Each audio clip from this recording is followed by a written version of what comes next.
You're listening to Don't Waste Water. As investors in the earliest stages, we recognize that there's four types of capital: intellectual capital, human capital, social capital, financial capital. And all of them are the most important thing in different situations. But at the earliest stages, the least important is financial capital. Hello, bonjour, and welcome to the Don't Waste Water podcast. Exiting for us is not just a financial event. It's enabling this company that we were backing early on to finally be able to reach customers in regions around the world that as a small company was not able to do. I'm your host, II and in today's episode, I'm thrilled to welcome John Robinson as my guest. Some of these outside investors, they're just checking the box on water and then they move on. I know that sounds cynical and they would probably disagree with me, but there's just a lot of money out there that's just looking to do water. John is a partner and co-founder of Mazarine Ventures. You get to a point where the company's nearing 5-10 million in sales. Maybe it's time for the founder to step aside and be the CTO and enable somebody else to come in and be the CEO. Mazarine is an impact investor backing young technology companies with innovations that address some aspects of water risk, including quality and quantity. When you're working in the water industry, it is tempting to go for broad quotes like "water is life." Sure, that's true, but it might be a bit too general of a statement to be translated into concrete business. That's why John and his founding team at Mazarine have been clear from day zero when they wrote their investment thesis: in the age of climate change and its extreme events, galloping urbanization or increased water scarcity, water is a risk. New technologies can help our world mitigate that risk, and this in all the dimensions of the ESG framework. Hence, speeding up the time to market of these emerging solutions induces an impact, turning Mazarine Ventures into an impact investor. In my conversation with John, we'll explore how that twist in the definition of water-related challenges and opportunities translates into concrete steps, and how Mazarine articulates its actions from its labs to its Fund 1, Fund 2 and Bluehouse investment funds. You'll get to understand why the exit is fully part of the impact process, which type of capital is the most important at which stage of a company's development, and how Mazarine ambitions to find entrepreneurs that have been to the future and came back. There's much more to unpack in this week's conversation with John, so we'll swiftly take off. But while you buckle up, if you like what you hear, please remember to share that episode with a colleague, a friend, or an entrepreneur you know that shall definitely reach out to Mazarine. Steal their phone, subscribe them to the podcast, and come tell me on LinkedIn what you liked or didn't like about it. Come on, do it, and I'll meet you on the other side. You're listening to Don't Waste Water, the podcast that helps water professionals to improve their wastewater treatment, optimize their operation costs, and keep up with the latest market trends. This podcast is brought to you by GF Piping Systems. As a leading supplier of piping systems made of plastics and metal, GF Piping Systems is the global expert for the safe and reliable transportation of water, chemicals, and gas. For more information, visit gfps.com. Hi, John. Welcome back to the show. It's great to be back again. That's an interesting one because I'm saying back to the show, even though for people listening to that, that's the first time they hear you. But it's a retake of a first interview we cut last week, and we didn't just throw it off because it wasn't good. It was a brilliant interview, but it turns out we don't have it on tape. So that one is the one which we have on tape. And I'm really excited to have that conversation with you because there's a ton of stuff which I'd like to address in the way you look at the water sector, in the way you look at water itself. But that starts all with my tradition of the postcard. And you're sending today a postcard from the UK, right? Yeah, that's correct. I'm in London right now. So I let you decide if you want to send a postcard from Mazarine's headquarters or from London right now. The postcards come in from London, where it is 19 degrees and cloudy with a touch of rain. Imagine that. So it's, and I think the last time we did this interview, I was in northern Wisconsin in the US from my family's tree farm. So I've gone from deep in rural America to what is arguably one of the global commercial, cultural, economic hubs of the world. So I work the extremes. And I can just imagine where you will be next. So Portugal, maybe.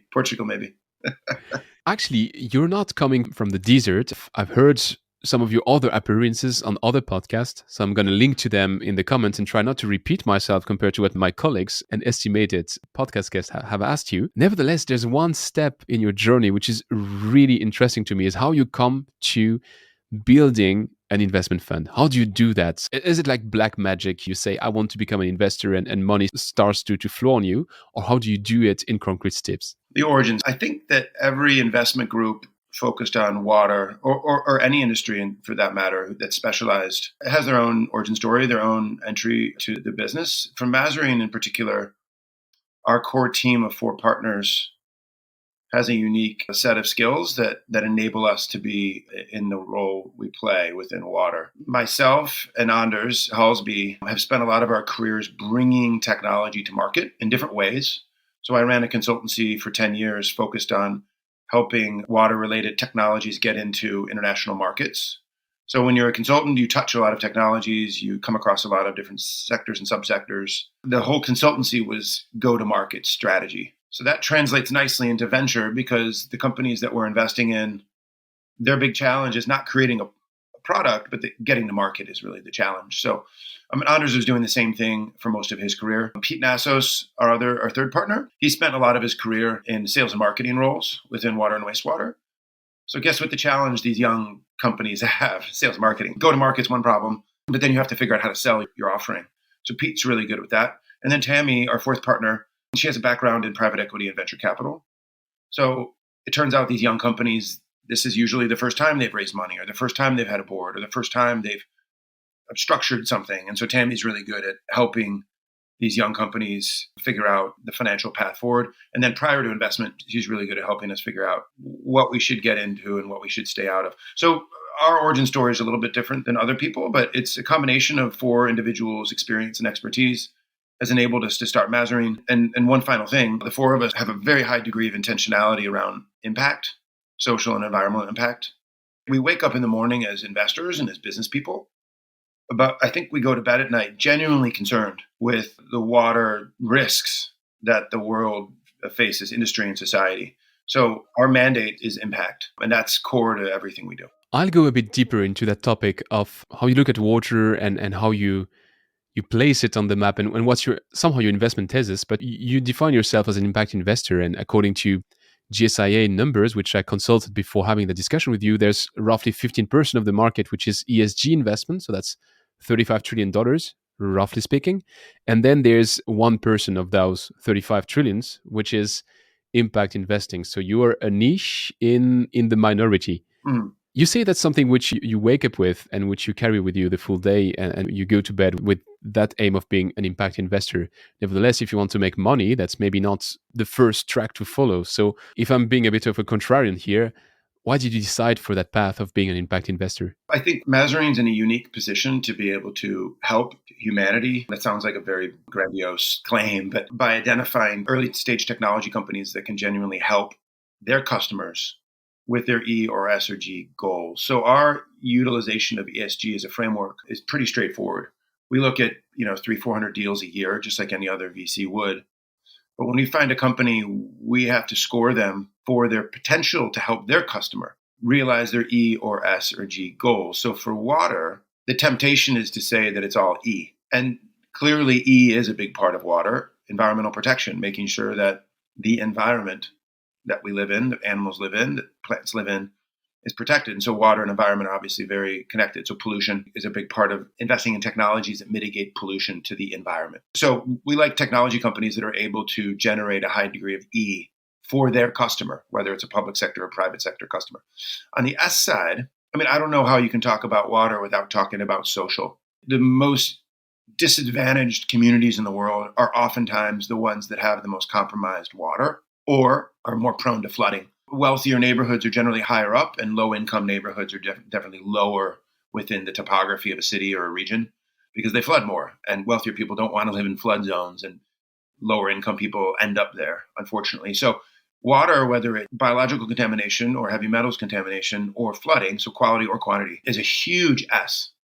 So any technology that's able to generate S value, so social impact, scores very high on our scale, and that will motivate our checkbook to invest in that company. And then lastly, G, the way we see G is around transparency and democratization of water. So it just doesn't sit right with us that communities don't have visibility into their water risks, whether it's quality risks like contaminated water or quantity risks like flooding or drought or availability. So if a company isn't able to democratize that data and democratize tools to understand that data and create transparency and enable the community to have a voice, most importantly, low-income communities to have a voice, that's a huge G. And so we like companies that have been able to do that. And if anybody in your audience is interested, I'm more than happy to go through our Fund 1 portfolio of 13 companies and talk about specifically how each of those companies generates either E or S or G, or oftentimes it's a combination between the three.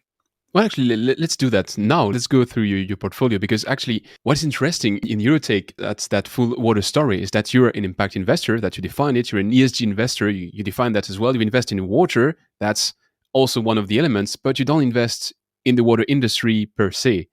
You invest in the consequences of water. You invest in the externalities and what water can cause, what water can be as a risk, all the shades of water which are not core to the water industry. So first, why so? And second, can you give us like concrete examples of how that translates into your portfolio? Sure. So we are in the water industry, and the water industry is generally defined as municipal and industrial water distribution and treatment. That's a traditional definition of the water industry. But there's so many applications outside of the water industry where there's risk. So I'll just quickly do a quick tour for your audience, just a sentence or two on each of our Fund 1 portfolio companies and the impact they generate. So starting alphabetically with Aqua Membranes, essentially Aqua Membranes has generated a 3D printed spacer technology, which is utilized within the membrane element in order to protect the membrane from fouling and scaling. So Aqua Membranes is a performance improvement technology for RO membranes that enables significantly less energy use within the RO process. As your audience might know, reverse osmosis demands a tremendous amount of energy to create the osmotic pressure to realize the potential of RO. And energy means carbon. I would park them in climate tech as much as they are in water tech. The ability for Aqua Membranes to improve the performance of RO membranes means more water availability for communities in need. So I would consider that a public health and safety innovation, because it's enabling communities to have water where previously wouldn't have it. If I try to understand the nitty-gritty details, that means you have an E impact and an S impact. E because you're helping with the water, and S because you're making more water available and at less energy. Correct. So that would be an E and an S. Aqua Oso is straight up a fintech company. The customers of Aqua Oso are all banks and increasingly insurance companies, and there's some corporates sort of starting to get interested in it. But Aqua Oso is essentially doing one thing. It's enabling stakeholders, lenders mostly, the ability to understand the water security risk or the climate risk of their customer, the lendee. So you want to borrow money from a bank, the bank has to understand what your ability is to repay that loan. But if you don't have the water available, you have too much water, let's say you're in a flood zone, that's a risk that previously was not quantified. So Aqua Oso is essentially a decision support tool for banks to understand the lendee's water security risk. They don't operate in the water sector. They operate in fintech, but the whole problem, the whole risk that the banks are looking to manage is water. So it is water, but it's not the water industry. I would consider that a very high G score because it's creating transparency around water security risk in the marketplace. And I would say it's a high degree of E because it's enabling more efficient distribution of capital to lendees that are able to be better stewards of whatever water is available. The next one, just moving forward, is Box of Rain. So Box of Rain is essentially an emergency water solution. So a lot of utilities and the disaster events, the most immediate need for the community is safe drinking water. So Box of Rain's innovated a suite of products that enable the disaster relief or emergency relief organization to be able to get safe drinking water or containers to distribute safe drinking water into the hands of communities at a very cost efficient and environmentally sound way. So the incumbent solution is just plastic water bottles. I mean, it's a disaster, so people don't really have too much time to think about environmental issues, but it creates a sort of the disaster after disaster where there's mountains of plastic water bottles in a disaster scene. Box of Rain is targeting those kind of situations to deliver water with less plastic in a more cost-effective way. So it's very much an S. And then I would say it also scores high on E and a touch of G because it's enabling disadvantaged communities to have access to resources that previously were not offered to them. But it's mostly an S. Next one, Conservation Labs. Conservation Labs lives in prop tech. Their technology lives within buildings, period. And building owners and operators have problems with plumbing and appliances within water-related plumbing and appliances in property. So Conservation Labs is leveraging an audio sensor technology to listen to the flow of water through pipes or through appliances to understand normal, abnormal behavior of that plumbing or appliance. And then leveraging AI, you can start to categorize or predict likelihood of problems within the plumbing or the appliance. So their customers are building owners or operators or occupants that has face water risk within property. So they're just as much in smart home, smart building, and prop tech as they are in water. Problem is water, but their customers are building owners or operators. Same thing with Clear, another one of our portfolio companies. They're in pool tech. You have just ask Jens Jensen, the CEO of Clear. He will tell you right away they're in pool tech, which is a subsegment of smart home. It's enabling owners and operators of pool, whether it's a private pool or a university swimming pool or a public pool, the ability to get more visibility and control over the pool risk.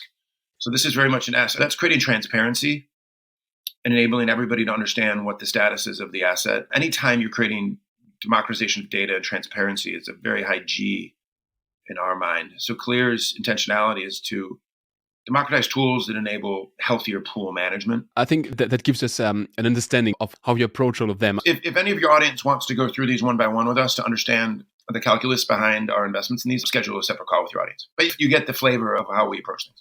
Absolutely. So all of these 13 companies, they live into one fund. So it's Fund 1 from Mazarine Ventures. Correct. And I'm wondering, that fund is a bit special, if I'm right. Really, for the muggles, it's an evergreen fund. So that means that all those companies will understand how you look at them and what they do and how they solve for some E, some S, some G topics. But what is an evergreen fund and what does it change for those companies? Yeah, an evergreen fund is a fund that doesn't have a finite timeline, and it enables us to continue investing in companies over the years as they grow. So many of these companies are Fund 1. We've cut multiple checks to. A couple of them, only one check that was required, but I think that was only one company. Two companies out of 13 we've only cut one check to, but most of them we continue to invest over the years as they require further financial capital.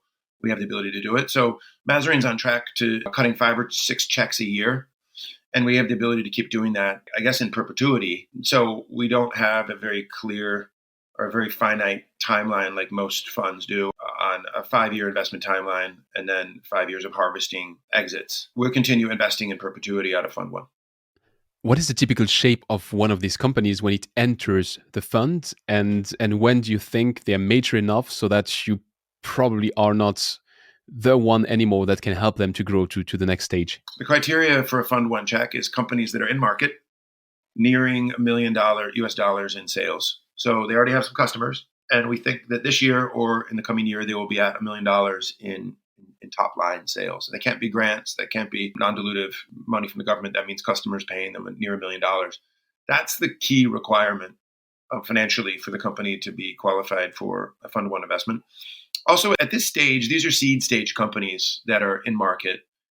At this point, the vision of the founder is crucial. And because we're impact investors, the intentionality around the founder is crucial as well. But we need the founder of the company to be able to articulate a future that is compelling to us. So the product itself, of course, has to work, and we have to understand the engineering principles behind it or the market competitiveness of the product. But it's the quality of the founder's insight alone that sometimes generates enough interest for us to invest. So we put a very high emphasis on the founder's vision or co-founder's vision and their ability to articulate a future that maybe we can't see or the market can't see yet, but they have some sort of asymmetric advantage in the market because they see what other people don't see.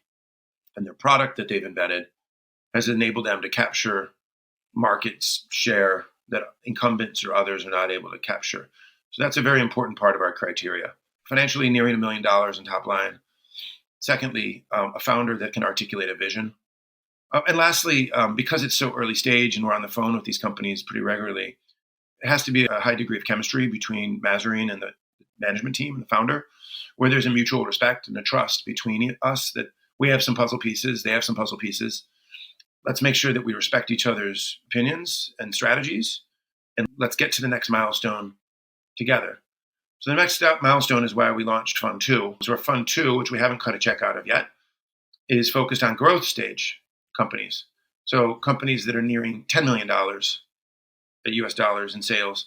Those companies need a very different type of support than the fund one companies because they're more mature in the market and they're already sort of starting to pop up on the radar of corporates. And so our fund two is focused on growth stage companies that at this point, the founder's vision is less important than the board composition and the submarket that they're operating in, their competitive advantage. And that's sort of our criteria for fund two.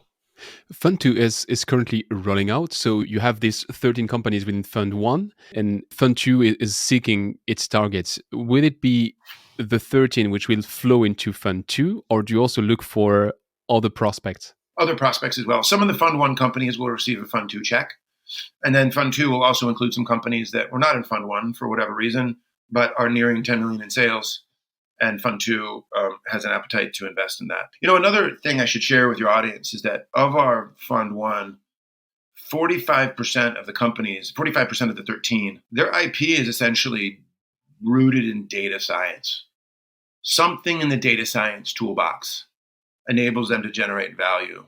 I know that people call it digital or something, but essentially it's leveraging IoT to ingest data in a new way and then applying tools within the AI toolbox to generate new insights and predictive analytics around the product. So that Fund 1 is heavily into data science, and Fund 2 will continue on that trajectory. We have a very big focus on capital light innovations, which kind of steers us clear of equipment and capital. I was going to say that no hardware, basically. A couple of our companies, so Swirltex and Electromet, both touch more capital intensive than the other companies, but the founder's vision for both those companies and their competitive advantage was compelling enough for us to participate in those capital intensive businesses.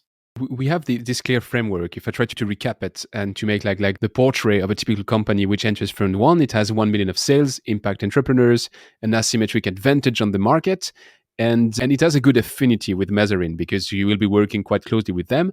And then there's a special hint, which you say 45% of them are into data science and are rather capital light. So that gives us the typical portrait. And you also explain how they jump to Fund 2 when they reach that mark of the 10 million of sales. How long between those two milestones? What's your vision there? We expect to exit our investments in these companies between 3 to 5 years from first investment. And by exit, I mean a later stage investor or a corporate comes in and takes us out of the cap table. So that would be an exit. So we would invest money, and within 3 to 5 years, somebody would come and take us out of the business, which is, I think our role has been accomplished. So that's the same for Fund 1 or Fund 2. And so for Fund 2, that investment would often take out our Fund 1 investment. So our Fund 1 would see its ROI from a Fund 2 investment. So our target is 3 to 5 years, but the world is not always on such an accelerated timeline. Sometimes it could take 5 to 7 years, but our target is by 5 years, we will exit all of our Fund 1 companies from the data first check of each company. The clock starts ticking, and then Fund 2, the same thing. 3 to 5 years, we expect to be in and out of those companies and enabling later stage investors to add their value. Success for us is exiting to a corporate that has a global network that can enable this small company to reach more customers globally and therefore generate even more impact. So exiting for us is not just a financial event. It's enabling this company that we were backing early on to finally be able to reach customers in regions around the world that as a small company was not able to do. So the exit for us is a big part of our vision on impact. It's interesting. You mentioned how you look at asymmetric advantage from the companies you're backing, but it sounds to me like yourself as an investment fund, you also have an asymmetric view at the market, because if I recall what Paul O'Callaghan was sharing on that microphone some months ago, he was looking at the dynamics of water innovation, so really the core of the water industry, and there the timelines would be between the first pilot and the moment you're in the middle of the market, it would be 12 to 16 years. And you are able to see accelerated timelines of 3 to 5 years. You said if it's slow, it's 7 years, but 7 years arguably is still very fast if you compare to the core of that. So that means that you found that edge or that asymmetric part or that differentiated approach to the market, which means that you're evolving in niches or in the periphery of that core water industry, which allows you to go significantly faster. Yeah, I think that when you approach technology investing like we do, there is a different time. I mean, if you just look through our Fund 1 companies there. So our 3 to 5 year time horizon is from when we invest to exit. So the clock starts ticking on our investment, and we'll exit within 3 to 5 years. Now, the company might have been operating for 2 or 3 years before we cut them a check. So something like Conservation Labs, I think we got in 2019 for the first time, and then we cut another check in 2020, if my memory serves me correctly. But Mark Kovacek, the founder of Conservation Labs, he'd been working on this for at least 2 years before we showed up. So the company's been around for, let's say, 6 or 7 years now. But as early stage investors, we have a different time horizon. But I think it's the framing of the water industry that is by definition more conservative and slower. And a lot of those technologies are treatment technologies. And if they're sensing and monitoring or diagnostic tools and they're focusing on municipalities, of course it's going to be slower. And so if you look at a lot of our portfolio companies, they're not necessarily in municipalities. In fact, we only have one of 13 that is pure play utilities, and that's WaterClick. And the reason WaterClick is interesting and the reason we decided to go into municipalities and the water industry is because it's an enabling technology to enable other software and sensor companies to reach utilities. So it's a platform to accelerate digitization. It's not a new software or sensor in its own right. So Mazarine decided a couple of years ago, the only way we would get into municipal heavy stuff is if we could build or invest in a company that could accelerate digitization of small, medium-sized utilities. And that company, WaterClick, has a much faster growth trajectory because it's not selling a sensor. It's not selling a software, and it's not selling a pump or a valve or some membrane technology or primary or secondary treatment technology. It's a platform that's accelerating digital tools to get the customer's technology.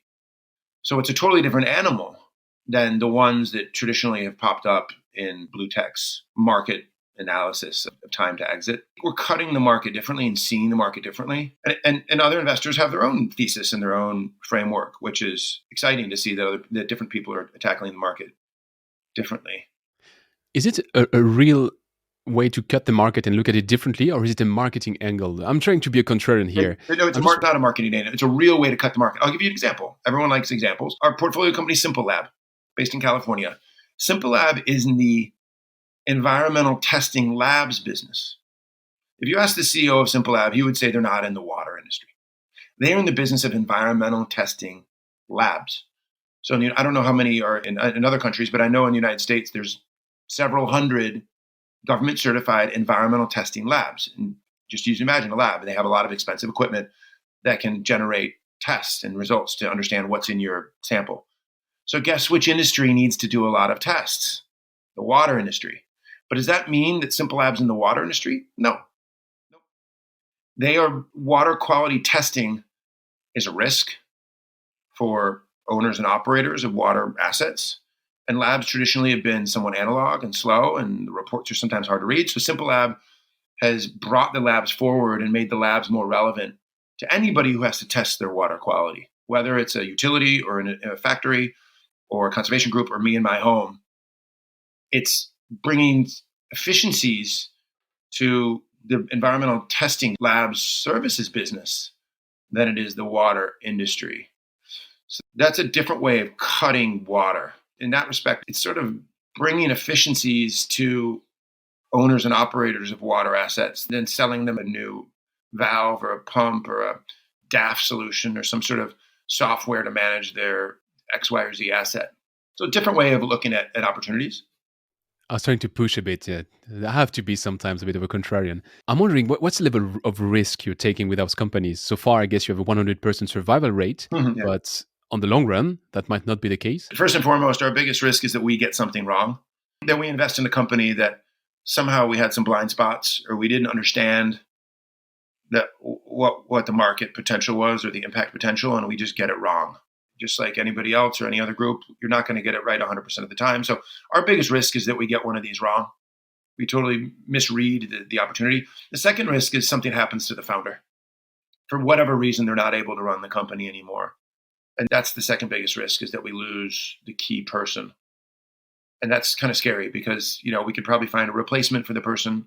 But oftentimes the early stage investors, the biggest concern is that the founder is either unable to operate the company or it gets to a point where they need to step aside, and they're not willing to step aside to allow somebody else to come in and take the reins. So sometimes you get founders who are extremely technical and they're doing their best on the business side of things, but you get to a point where the company's nearing 5-10 million in sales. Maybe it's time for the founder to step aside and be the CTO and enable somebody else to come in and be the CEO. That's a risk. So it's sort of founder risk. Beyond those two risks, the macroeconomic environment is not something we think about too much, because all of these companies, they're in businesses. There's likely to be steady demand for every one of these offerings, whether it's a bear market or bull market globally. So it's founder risk and then our own calculus risk. We've explored so far Fund 1 and Fund 2. So Fund 1, which is your first body, and Fund 2, which is the continuation of Fund 1 and more. But you have two more siblings in the family. You have your Mazarine Labs and you have Bluehouse. So those are at the two ends of the story. So what are the labs and what is Bluehouse? We created labs because Mazarine was coming across very early stage innovations. Founders or postdocs, university graduates or PhDs that had an idea, or some entrepreneur that was pre-everything. No website, not even a name. Or inventions from other industries where we saw applications, water-related applications, but this technology was invented for doing something else, but we wanted to bring it across the fence to address water risks. And so we found ourselves passing on a lot of these early stage things because they didn't meet the criteria of Fund 1. They were not nearing $1 million in sales. And the founder hadn't quite articulated a vision that was compelling yet. But we had a vision for this invention, or we had our own vision for something. So we created labs in order for us to participate in opportunities at the very earliest stages. And it leverages our Mazarine team's entrepreneurial interests and our capabilities to be able to help get an idea from pre-seed to seed.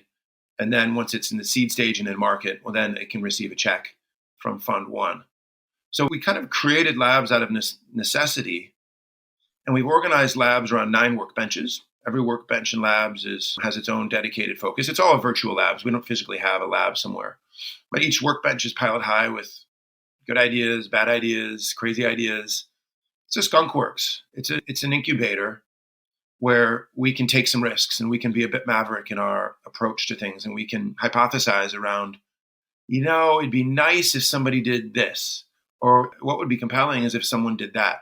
So we kind of formulate these hypotheses, and then we try to find the people, place, or thing out there in the market to bolt on to that vision. And so one company that recently graduated from our labs and received a check from Fund 1 is WaterClick.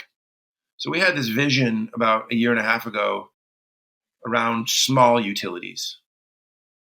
And we looked around the market and around our deal flow for companies that had tools to help small utilities around the world. And we just couldn't find what we were looking for in our deal flow or in the marketplace. So we had this vision of creating this cloud platform that enabled digital tools, software and sensors, to be able to more effectively reach small utilities. And we bumped into this founder named Chris Sosnowski, who was running a company called Waterly, and he had a shared worldview. He said, totally, we've got to accelerate digitization to smaller guys, smaller utilities. They don't even know what AI is. They can't afford expensive integrations. And so we had a good chemistry. And so he came to our labs workbench meetings, and we workbenched this idea for 6 months. And then we finally figured out what to do. And we launched WaterClick last October, and now WaterClick's in market. So that's a sort of a success case out of our labs. We have a couple other ones that have come out of our labs, but we also have a list of failures, of stuff that is still in labs and we haven't figured out what to do with it yet, or stuff that we've totally shelved and we've killed because we just can't figure out the path forward. So labs is a safe place for us to be right on things and wrong on things. We have the luxury of having our own incubator as investors. Is it the same skill set and the same job for Mazarine to be like an incubator, but also a friends and family and a pre-seed round, than it is to grow a company from 1 to 10, like you do in Fund 1, or from 10 to 100, which you do in Fund 2? It sounds like different words. Labs is 0 to 1. Yeah. And I would say Fund 1 is 1 to 5. And I would say Fund 2 is 5 to 10. So it's nearing 10. Fund 2, the criteria is the company's nearing 10 million in sales, or we'll probably do 10 million in next year. So the 0 to 10 scale is actually pretty helpful. But that 0 to 1 financial capital is not really the most important thing in labs. It's the intellectual capital, the human capital, and most importantly, the social capital, the endorsement. So part of our lab's contributions is bringing in our network of friends who are experienced veterans in industry and bringing them into the conversations and bringing them onto the board or into the management team in some way to help that company go from 0 to 1. And once the company gets to 1, they've figured out what the market is and they're in market and they can sell. At that point, financial capital starts to become more important. You need fuel in the machine. So as investors in the earliest stages, we recognize that there's 4 types of capital: intellectual capital, human capital, social capital, and financial capital. And all of them are the most important thing in different situations. But at the earliest stages, the least important is financial capital. Our fourth and final sibling in our Mazarine family is Bluehouse. So Bluehouse Investments is what we call an international impact fund. It's a small fund, and it's a pilot fund really for us. We're just trying it out. But the whole focus of Bluehouse is on diagnostic tools. So by diagnostics, I mean testing technologies and monitoring technologies around water and wastewater. So the premise for this fund is that many communities in the global south, the base of the pyramid, countries like Cambodia or Guatemala or Burkina Faso, just to name a few, yes, they have water problems. Yes, they have some sort of water crisis, to use sort of general terms. But our insight is that they have diagnostic tools problems. The tools that those communities are using to understand their water problems are analog. They're from the 60s and 70s and 80s. They're using dated tools to understand flooding of the river, or what type of contaminants are in their drinking water, or well health, or any other water-related risk that community faces. We can generate a significant amount of environmental and social impact by getting more modern diagnostic tools in the hands of that community. Now, where are those tools? Most of those tools are in the global north. And so Bluehouse's mission is to invest in companies in the global north. And then the founder of that company needs to have a high degree of intentionality and the ability to fly to Guatemala or Cambodia or Burkina Faso and figure out how to get their genius invention around testing and monitoring in the hands of base of the pyramid communities. So the mission here is to accelerate the flow of technology from global north to global south. And the mission is also to help those communities get out ahead of their water risks by getting more sophisticated diagnostic tools in their hands that already exist in the global north. So what's that one quote about? The future's already here, it's just not equally distributed. Bluehouse is distributing the future. It's making sure that the same diagnostic tools that we can use in London are now available in Burkina Faso. That is a grand vision. I realize it's potentially a little bit, I'm oversimplifying the complexity of doing that. But the vision is to make sure that diagnostic tools are available for anybody wants to understand their water risk. So in some sense, it is democratization of technology. And it's making sure that every human being on the planet has the opportunity to understand their water risk. And then once you can, what is the quote? If you can't measure it, you can't improve it. So that's our impact goal for Bluehouse. And we haven't cut any check out of that yet, but a couple of the companies we're looking at for Bluehouse are in Fund 1. And so the catch or the angle of Bluehouse is that some founders might not want to jump in an airplane and fly to Cambodia. Their existing cap table and their board and their owners might decide, we just need to focus on Europe, or let's focus on North America. Let's first get to a point where we can get the company in a more stable and established position before we start to go to Cambodia and Guatemala. But other founders, they recognize that in these communities around the world, it's an urgent problem. And the sooner they can get their technology in the hands of that community in Guatemala, the better. So it really comes down to the founder's intentionality around allocating time and energy and resources to fly into base of the pyramid countries. So those are our 4 siblings: Labs, Fund 1, Fund 2, and Bluehouse. And each one has its own mission, but they all share a similar back-end infrastructure, which is Mazarine. I think from the way you present them and the way you're engaged in the mission of each of these companies, we feel how you get involved yourself into your portfolio companies. Is it the same for the 4 of you inside Mazarine? You're all like part of the team of those 13 companies, or do you also sit back and say, hey, we've got a check, you have your targets, let's make sure you meet them? In Labs, we all participate to different degrees, but just like anything, it depends on the project, it depends on the workbench. But We all participate in different ways. There's some that I'm deeper into, and there's some that Anders is deeper into, and Pete and Tammy. So we kind of share the load in labs. Fund One, same thing. There's some companies that I'm closer to or on the board of, and some companies that Tammy, Pete, and Anders are closer to. So we kind of share the load on things about whatever feels comfortable. I have a better chemistry with this founder, and Anders has a better chemistry with that founder for whatever reason. And for Fund II and Bluehouse, the responsibilities will be shared. But time management becomes a big challenge for us. We've got a lot of moving parts here. And so we need to make sure that we have our priorities and our schedules cleared for prioritization of what's the most important thing today. You mentioned the human capital, which is somehow what we are discussing here with the relationship you have with those companies.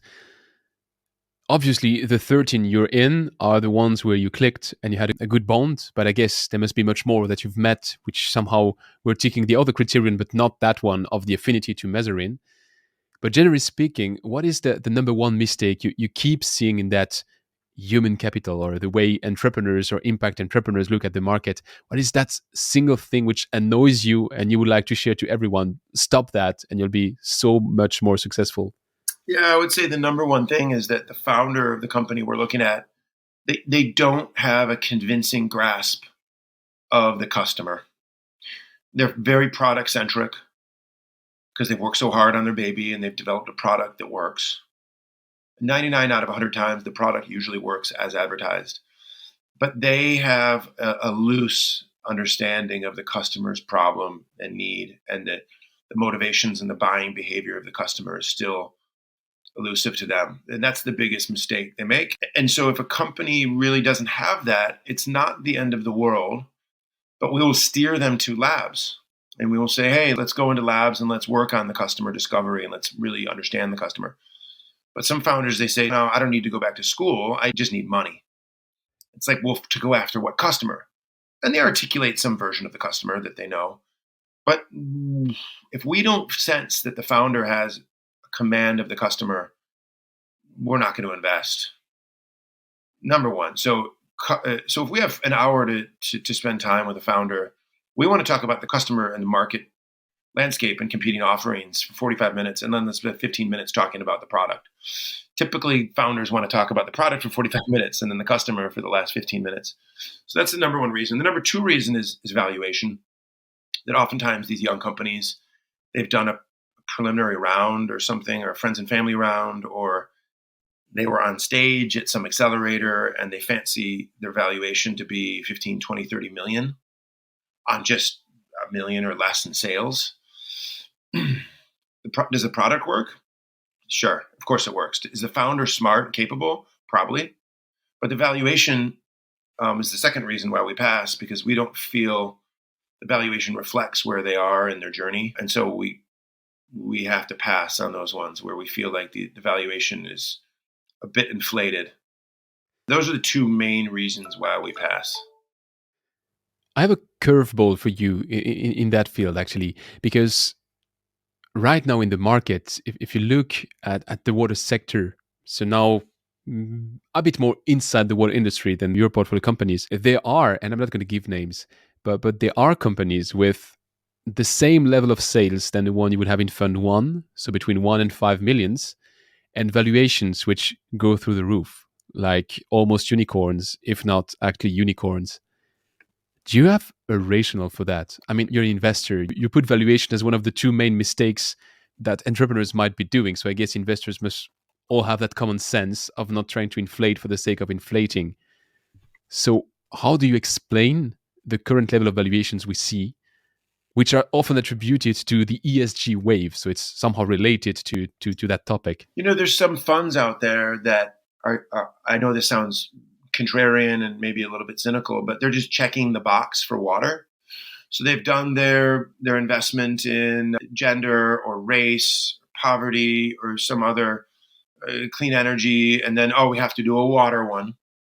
So they look at the 15 or 20 deals they see in water, and they find one that looks pretty good, and they invest. I mean, I hate to question their due diligence capabilities, but there's some of the companies, some of these outside investors, they're just checking the box on water and then they move on. I know that sounds cynical and they would probably disagree with me, but there's just a lot of money out there that's just looking to do water. And they get into companies without really an understanding of the market that the founders are going after. So later stage money, later stage investors, it's less important. Later stage investors and later stage companies, they just need money, period. But you go down to the forest floor where we are, the companies need some guidance and some mentorship on market strategy and sales and marketing. And so we found a lot of these non-water centric investors have inflated valuations, unfortunately. And that's made it hard for investors like us to participate because, as I mentioned a few minutes ago, the second reason why we pass on companies is inflated valuations. So that's unfortunate. So there is some frothy bubble happening a little bit in water. But, over time, bubbles don't always last, and there's a sort of a day of reckoning. But, we have our labs. And so if a company doesn't make it, they can come back to us and maybe we can reboot them or we can rebuild the company with a better vision once they sort of run out of money and they collapse. But we've seen a lot of companies throw in the towel and just close or sell for pennies on the dollar. And one of the values of our incubator is that, hey, before you sell the company for pennies on the dollar, why don't you re-incubate? Let's go back to school and let's reboot this company with a better strategy. And so we've approached some companies on that, but oftentimes the founders and the investors are just interested in selling and getting out instead of rebooting, because rebooting requires another 3 or 4 years of work, and they prefer just to exit the business for a loss and move on to the next thing. One realm in particular where there's been a lot of struggle is in membranes. There's been a lot of companies struggle in the membrane space and sell eventually for pennies on the dollar. And that's been a vertical where we've really avoided the membrane space. A couple of our portfolio companies, Aqua Membrane and Swirltex, they're in the membrane realm, but not the membrane itself. Swirltex is in the pretreatment for UF membranes, and Aqua Membranes is the spacer that improves the performance of membranes, but not membranes themselves. So happy to elaborate that further with your audience on a separate call. I would have one last question for you for this. I mean, your clever eye on that topic. It's a riddle I've had on that microphone several times because I've seen the two various shades of it. What would you expect to be the best profile for a wannabe entrepreneur in that field? Is it someone coming from the industry, which might know the ins and outs of the customer pain and the technologies, or someone from outside the industry, which might have a totally fresh eye? What do you mean by the industry? Water industry. How do you define the water industry? So it gets back to our I guess that's a tricky question. I mean, in order to sell to property owners, you have to understand the motivations and the risks of property owners, fire suppression system, point of use, point of entry, leak detection, pool, irrigation, water appliances. If you're an owner of a property globally, water's a big headache for you, but they're not in the water business. They're in the business of running a property. But water is just a big headache for them. And if you're a manufacturer of pulp and paper, or you're a manufacturer of apparel or textiles, guess what the biggest headache is for water, for pulp and paper and textiles? Water, but they're not in the water industry. They're textiles guys and pulp and paper guys. So an entrepreneur that comes from pulp and paper or comes from textiles will have a much better grasp of the customer pain than somebody who's just a product person. And they can usually go out and find the engineering and technology capabilities to. There's no shortage of innovation out there around software and hardware, but the missing piece is usually the command of customer, which I mentioned a few minutes ago, which is our primary interest, is the founder's vision of how the customers will be buying over the next few years, the vision for the future. In a sentence, we're in the business of water as a risk. That's a new framing. Now, does it take us into utilities? Of course. Utilities face risks in their source water, distribution of water, and the compliance. Does it take us into industrial water and wastewater? Of course. Industrial water, all kinds of water-related risks. But that also takes us into another, like power generation, thermoelectric power, the whole business is water. Is that the water? It's the power generation business where water is a problem. So that's a different framing than what other investors maybe offer. It's a fascinating framing. I mean, you just created the WAR. Everybody is boasting about the WAS, so water as a service, and you have water as a risk. So it's a very interesting one. I think it gives a clear lens towards what you're doing with Mazarine, which makes me for a smooth transition to my really last question, that deep dive. What's your definition of success for Mazarine? Our definition of success is that all of our portfolio companies are able to exit to larger corporates with global networks that are able to realize the full global potential of that technology. That's our goal. If a big corporate is able to help this company from Calgary or from Berkeley, California, or Lexington, Kentucky, wherever they are, reach a community in Indonesia or in India or in Mongolia, that's something the small company is not able to do, and only through a large corporate and multinational with global network is able to realize the vision. That's our vision. And if it happens to be a financial event where we exited a gain, that's great too. But our key driver is generating maximum amount of impact, which means the company's got to be on board with a larger distribution network, which is usually a corporate. I think that makes for a perfect conclusion for that deep dive. Actually, you gave several times that hint that if people want to go a bit deeper with you, you're open to that. So of course, put your contact links in the episode notes. So if you want to go deeper into all of that with John, or you have one of these companies and you recognize yourself in one of this portrait of the typical company he would invest in, so I guess you'd be happy if they reach out. Yeah. I propose you to switch to the rapid fire questions to round it up. Let's do lightning round, rapid fire.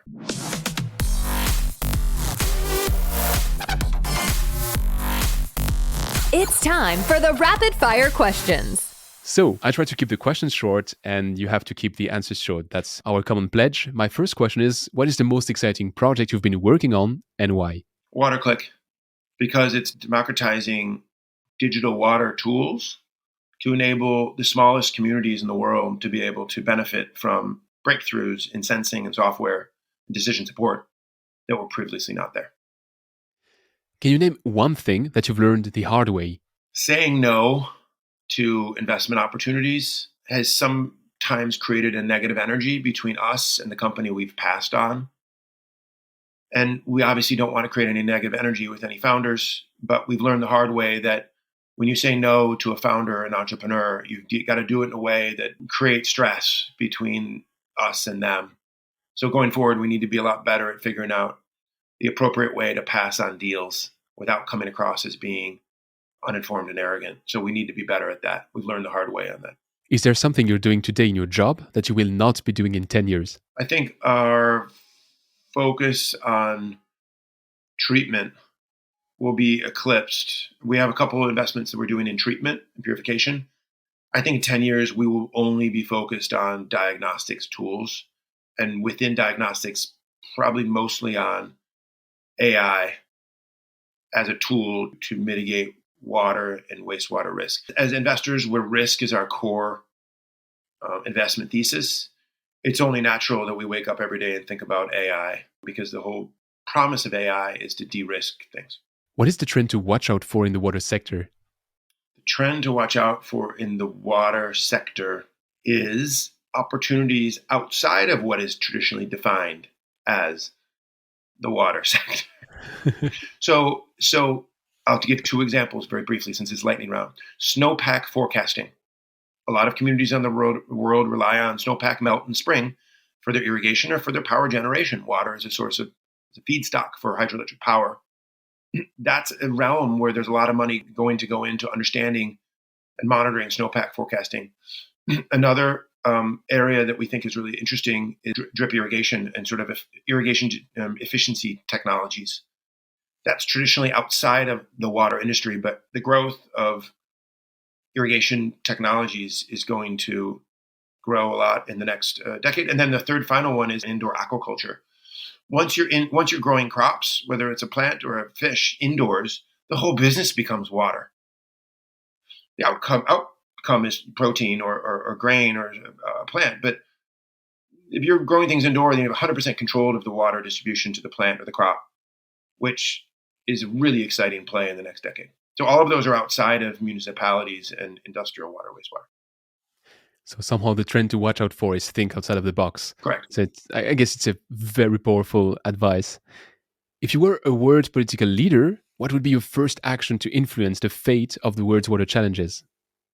We need more entrepreneurship and entrepreneurial activity within water, which means government leaders or corporate leaders ideally need to place more emphasis on cultivating an entrepreneurial community that is recognized as playing an important role in addressing global challenges. Policy, of course, matters.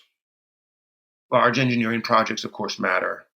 But unfortunately, the entrepreneurial corner of water is getting more attention, but it still is not where it needs to be. And so if I could have a message to global leaders, I would say support entrepreneurship within water with whatever resources you have available. And finally, will you have someone to recommend me that I should definitely invite on that microphone as soon as possible? Chris Sosnowski from WaterClick. He has the best grasp of small, medium-sized water, wastewater utilities than anybody else I've ever met.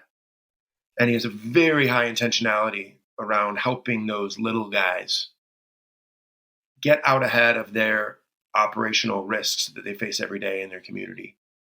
So he is at the intersection of water utilities and public health and safety in a way that I haven't met anybody else globally. So I think it would be a fascinating interview for him to unpack his vision and his work in democratization of digital tools. Well, thanks for the advice. Thanks for all the wisdom you've shared over the past hour. Thanks a lot for having made that second pass on that full series of topics. I feel like you've opened many doors, which I would like to explore further. So that might be the first episodes, but I could see a sequel where hopefully you're again at a different place. You were saying maybe Portugal next time. One final comment before we sign off. I think it's each investor within water, broadly defined water, has their own thesis. And in their mind, their thesis is right and accurate, just like any investment group, whether you're investing in publicly traded stocks or you're investing in any other industry. It's all about the thesis. And I highly respect every investor's thesis because they see some things in the market that maybe we don't see. And so I think our thesis around water as a risk is just one of many theses out there. And I would encourage you to interview other investors and ask them about their thesis and enable your audience to understand how these different investors frame opportunities relating to water. And I think that's encouraged that you, over the course of the next year, try to interview all of the different investors out there. And yeah, let's make that the first one of a series, and I'll have other investors on the microphone to explore all of that. Wonderful. Yeah, thanks for the opportunity, and always happy to share our worldview with a motivated audience. Thanks for listening to Don't Waste Water. This podcast was brought to you by GF Piping Systems. Loved this episode? Head over to Apple Podcasts to subscribe, rate, and leave a review. See you next time.